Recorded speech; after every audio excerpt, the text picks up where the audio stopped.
Saudi থেকে যারা international trip দিবেন, মানে সৌদি থেকে পৃথিবীর কোনো দেশের দিকে যাবেন, তাদের যে প্রসেস, একটা প্রসেস আছে এয়ারপোর্টে, মেইন মেইন কিছু গুরুত্বপূর্ণ প্রসেস, এটা আপনারা অবশ্যই জেনে রাখা ভালো। প্রথমত হচ্ছে আমি এখন বর্তমান আছি কিং খালেদ ইন্টারন্যাশনাল এয়ারপোর্ট, যেটা ওইটা। তো এয়ারপোর্ট এখানে দুইটা, একটা হচ্ছে লোকাল আর একটা হচ্ছে ইন্টারন্যাশনালটা।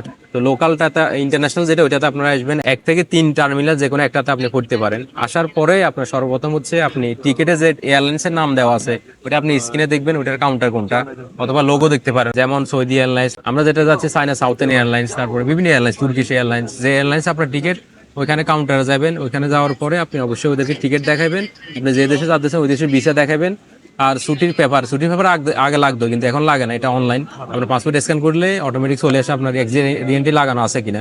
তো এগুলো দেওয়ার পরে পরে ওরা আপনাকে বোর্ডিং দিয়ে দিবে। এই বোর্ডিং নিয়ে আপনি ডাইরেক্ট ইমিগ্রেশনের গেট আছে, ওখান দিয়ে চলে যাবেন। এরপরে ইমিগ্রেশনে জাস্ট আপনি প্রথম আঙ্গুল দিয়ে ফিঙ্গার দিবেন, ওরা আপনার পাসপোর্টে একটা সিল মেরে দিবে, আপনি সৌদির বাইরে যাচ্ছেন এই কারণে।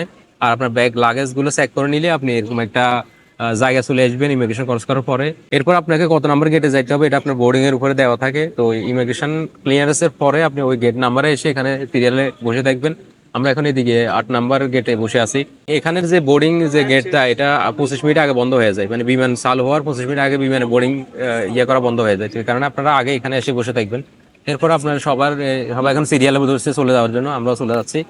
তো এভাবে আপনারা আপনাদের কার্যক্রমগুলো সম্পূর্ণ করবেন। ধন্যবাদ।